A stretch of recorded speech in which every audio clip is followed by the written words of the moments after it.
को आज Srinagar police line से कौमी एजाज के साथ अपने इलाकों को किया गया रवाना। एलजी और डीजी पुलिस के साथ साथ सिविल और पुलिस इंतजामिया से वाबस्ता अफसरान ने की शमूलियत। एलजी ने ज़बरदस्त अल्फाज में किया खराज अकीदत पेश। मुतासरा कुंबू के साथ इज़हार यकजहती।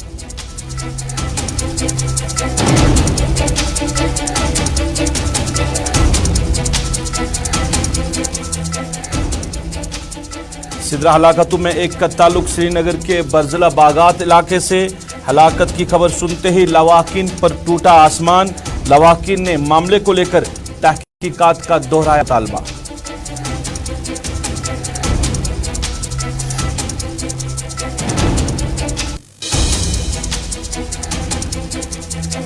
जम्मू कश्मीर में नए वोटर्स लिस्ट में 20 से 25 लाख लोगों का होगा इंदराज। लोगों को इंदराज होने के लिए दी जाएगी मुफ्त जानकारी। 25 नवंबर को फाइनल इलेक्टोरल रोल होगा जारी। Chief election commissioner.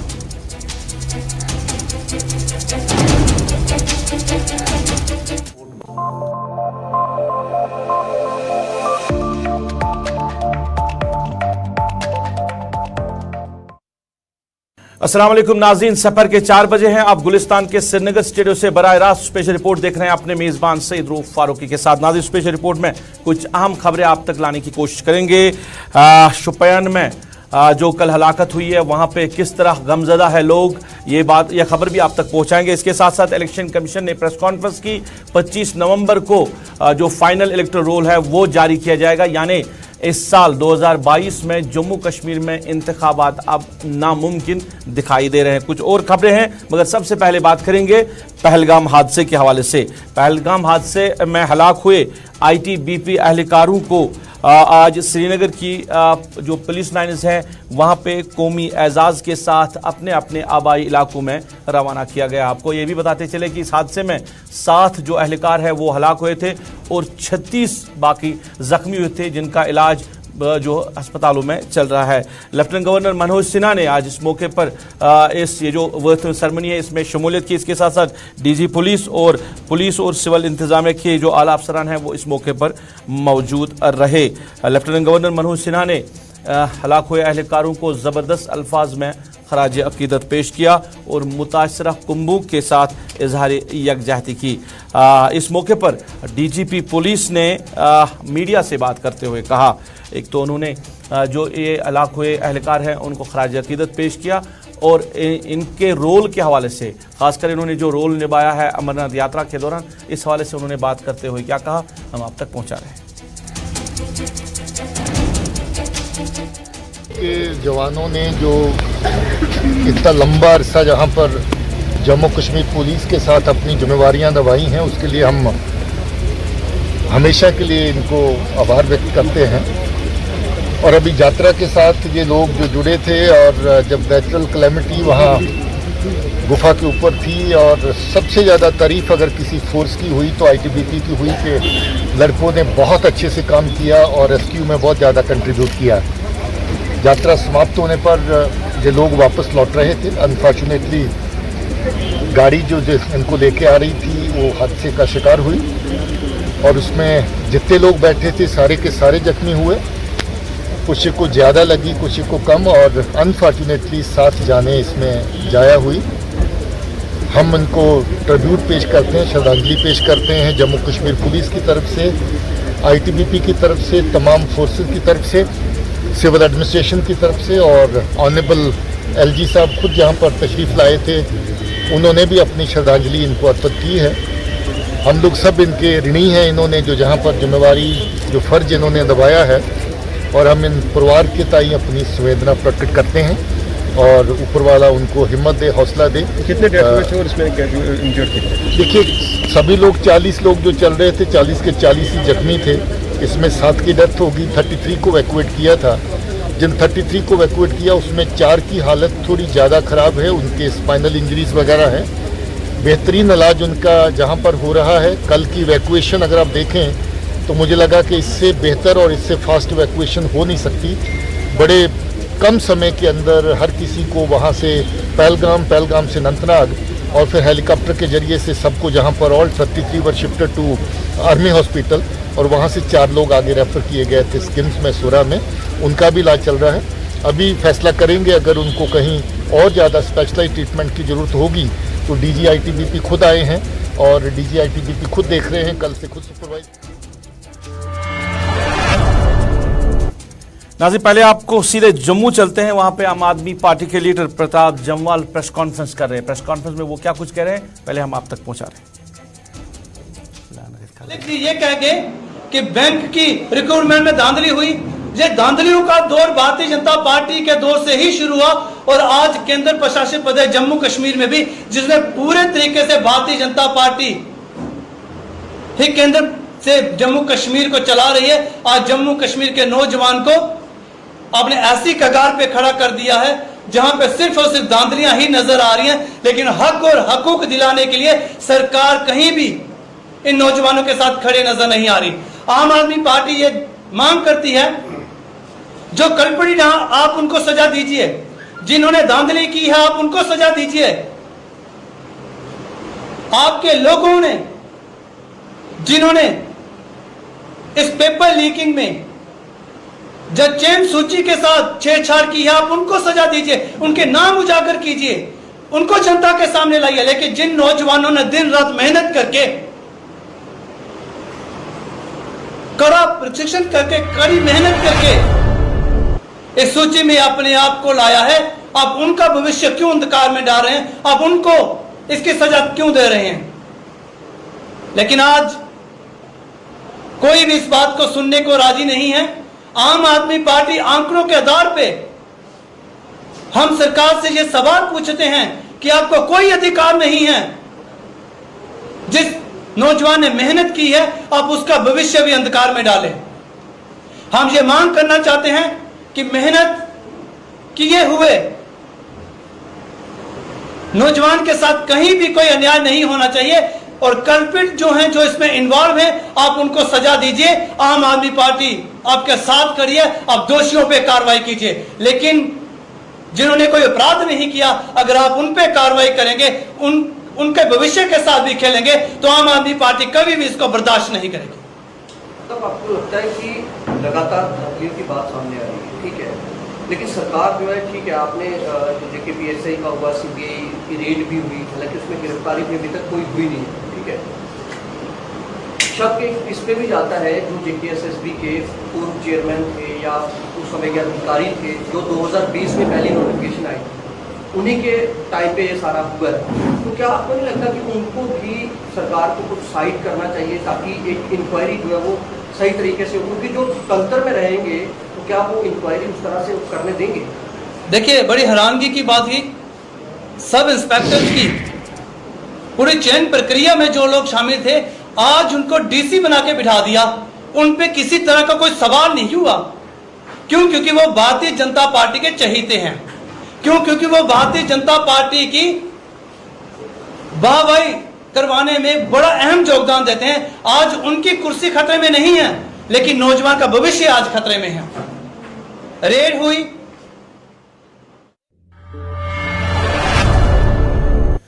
चलिए, आम आदमी पार्टी के लीडर प्रेस कॉन्फ्रेंस कहते हैं जम्मू में जो स्कैम, एम्प्लॉयमेंट स्कैम हो रहा है, उनका कहना है, उन्होंने इल्जाम लगाया सरकार पे, जो लोग मुलविस हैं इनमें वो बड़े बड़े ओहदों पे अभी भी फायज हैं, उनके खिलाफ कोई कार्रवाई नहीं हो रही है। तो अकाउंटेबिलिटी किस चीज़ की? जो पढ़े लिखे नौजवान हैं जिन्होंने मुख्तलिफ जो पोस्ट हैं उनमें अप्लाई किया था, अब वो सड़कों पर आ रहे हैं और एहतजाज कर रहे हैं। क्या उनका ये हक बनता है कि उनको नौकरी ना मिले? क्या उनका ये हक बनता है कि वो सड़कों पे आके एहतजाज करे? और जो श्रीनगर की प्रेस कॉलोनी में एहतजाज हुआ, 102 दिन हो गए जो वहाँ पे फाइनेंशियल अकाउंट असिस्टेंट है वो एहतजाज कर रहे हैं। तो इनका कहना है कि किसको अकाउंटेबल बनाया जाए, क्योंकि वो लोग मुख्तलिफ पोस्ट्स पे अभी भी फायज है, वो अपने एंजॉय कर रहे हैं जो इन मामलात में मुलविस है।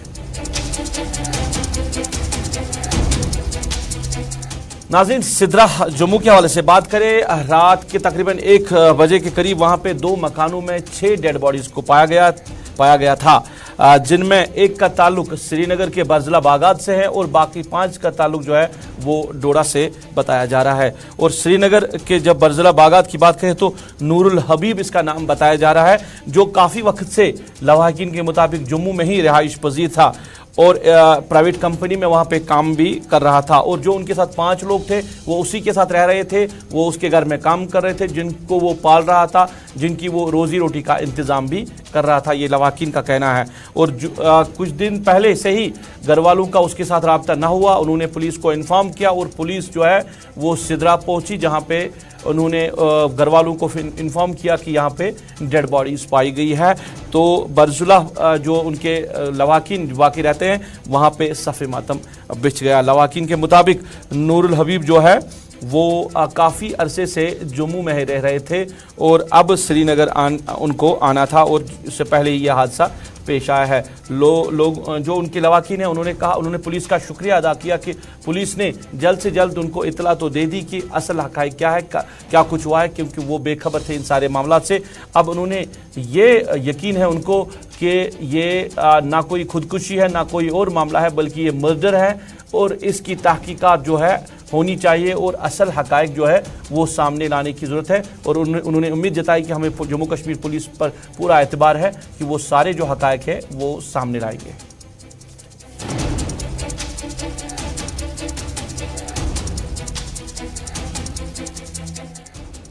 पूरा हेको वन वाक़ा क्या गो क्या न गो, मगर अस नन्यो ओत्र शामस अमिस कॉन्टैक्ट रूद वारिया कोशिश, फैमिली करे कोशिश वारिया अमिस कॉन्टैक्ट कर, अमिस गो न कॉन्टैक्ट। अस गई बड़े वारिया परेशान, पैनिकी गई फैमिली।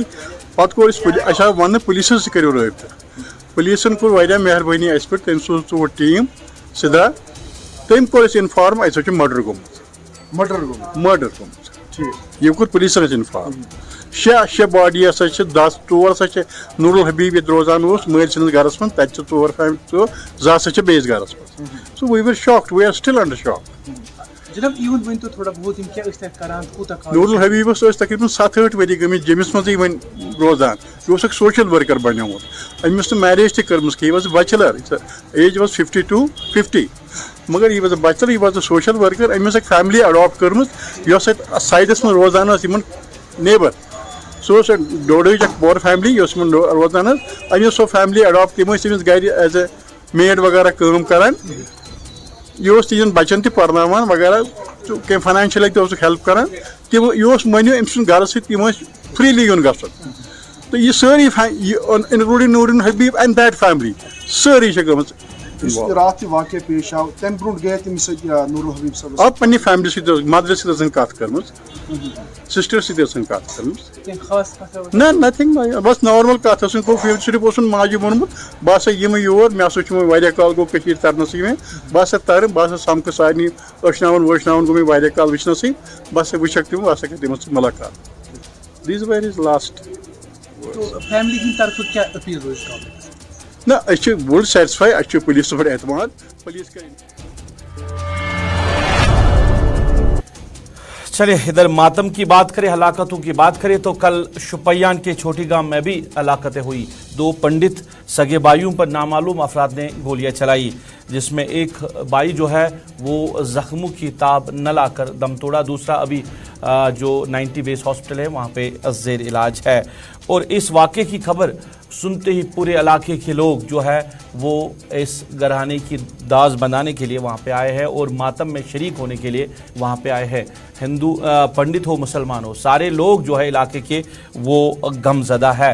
और वहाँ पहुँचने के बाद उन्होंने पहले उस जो हलाक हुआ शख्स था उसकी आखिरी रसूमात अंजाम दी। और लोगों का कहना है कि सदियों से यहाँ पे ये घराना जो है ये रह रहा है यहाँ के मुसलमानों के साथ, कंधे से कंधा मिलाकर इनके साथ काम कर रहा है, इनके साथ रह रहा है, इनके गम और इनके खुशियों में शरीक हो रहा है। और ये वाक़ा जो है ये कभी भूलने वाला वाक़ा नहीं है। ये वाक़ा जो है हर वक्त यहाँ के मुसलमानों को, छोटे बड़ों को, मर्द व जन सबको याद रहेगा, क्योंकि इस घराने के साथ यहाँ की आवाम की वाबस्तगी काफ़ी वक्त से थी और ये कश्मीर छोड़कर यहाँ से चले भी नहीं गए थे। लोग क्या कुछ कह रहे हैं, क्योंकि लोगों का कहना है कि ये जो वाक़ा पेश आया वो उन पंडितों से भी ज़्यादा गमज़दा है जो इनके लवाकिन हैं, उनसे ज़्यादा गमज़दा इस इलाके की आवाम है, इस इलाके के मुसलमान हैं जो इनके साथ रह रहे थे, जो इनके साथ शाना बशाना चल रहे थे और हर वक्त इनके जो शादी में या गम में इनके साथ काम आते थे। वो उन मुसलमानों के लिए ये सबसे बड़ा सानिया है, सबसे बड़ा गम है।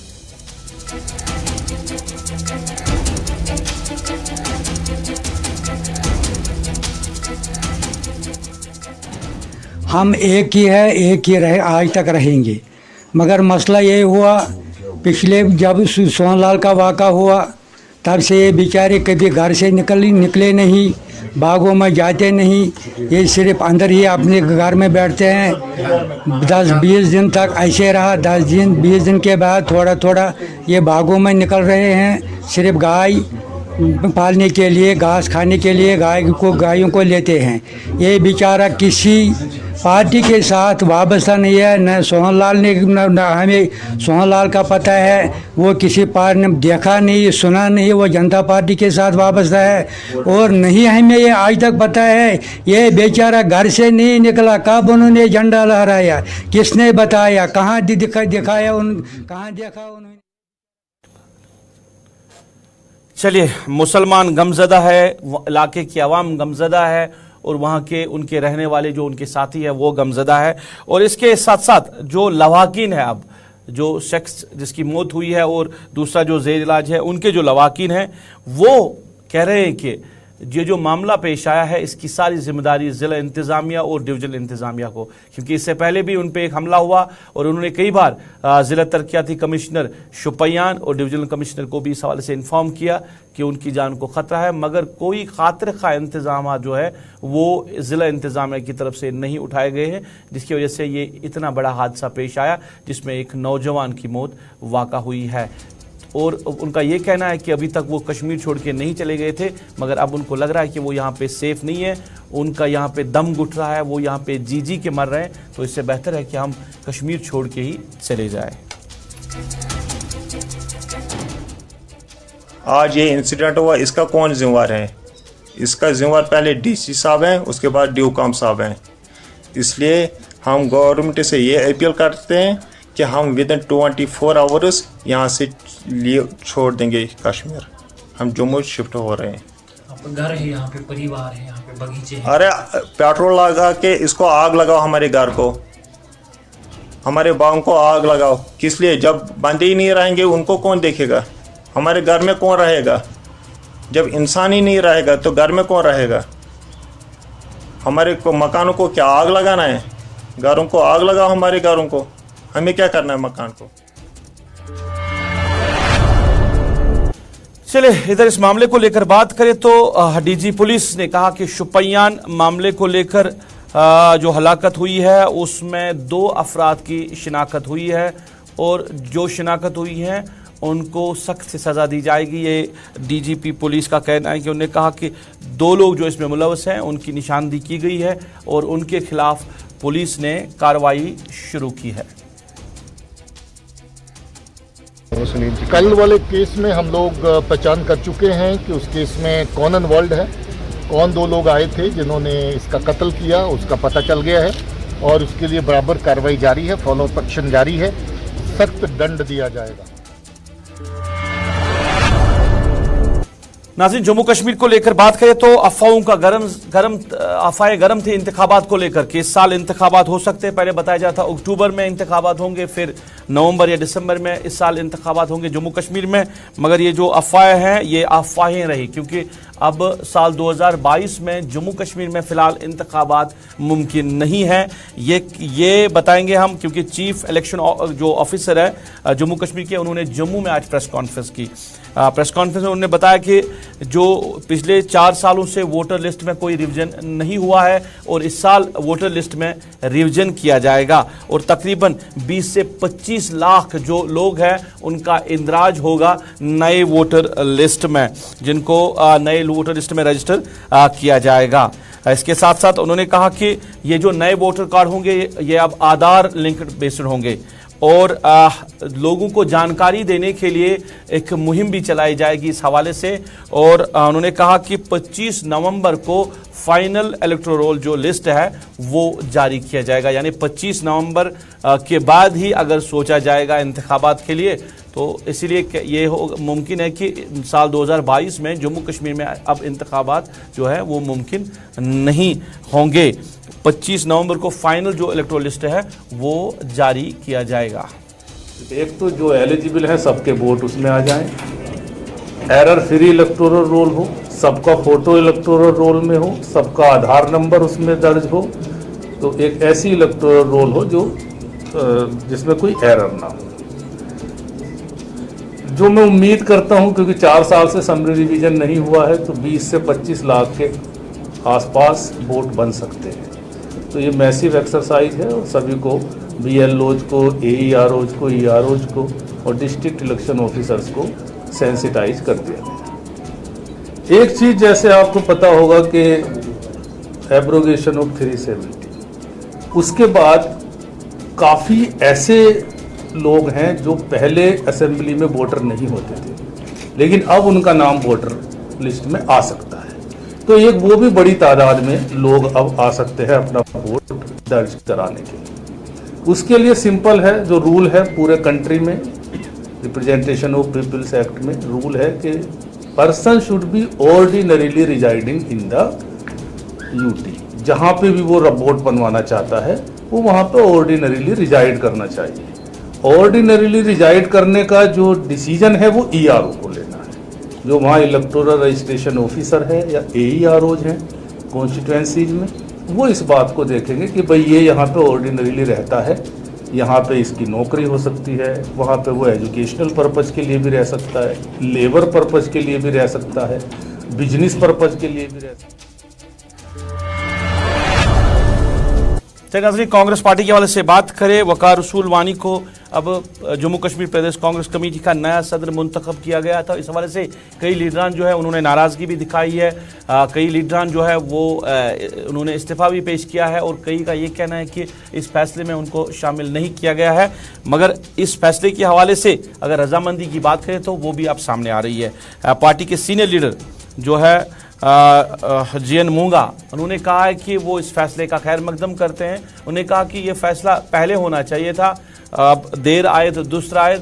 अब जो सेंट्रल कमेटी है, जो सेंट्रल लीडरशिप है, उन्होंने फैसला लिया है और हम सबको ये फैसला मानना होगा। जो लोग नहीं मानेंगे उसका मतलब ये होगा कि उनकी पार्टी के साथ कोई वाबस्तगी नहीं है।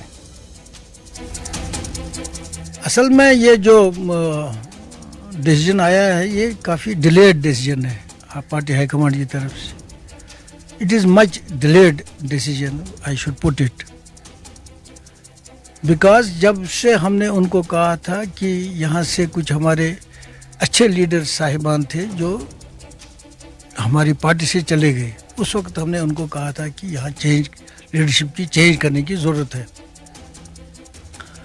तो लेकिन अब चलिए देर से ही सही, तो हम वेलकम करते हैं, पार्टी का हाईकमांड का डिसीजन है और जिसकी रिकमेंडेशन आज़ाद साहब ने की है। पैनल एक था 4 हमारे लीडर्स का, 4 में से पिकअप हो गया है मिस्टर वकार रसूल, और हम बिला किसी इसके हम पार्टी का डिसीजन मान लेते हैं, वेलकम करते हैं और उम्मीद करते हैं कि आज़ाद साहब की रहनुमाई में। चलिए नाज़रीन, इसके साथ ही अभी तक की स्पेशल रिपोर्ट से अपने मेज़बान को इस वादे के साथ दीजिए इजाज़त। आप खुश रहेंगे, आबाद रहेंगे, हमें भी अपनी नेक दुआ में याद रखेंगे। अल्लाह आपका, हमारा सबका हाफिज़ व नासिर।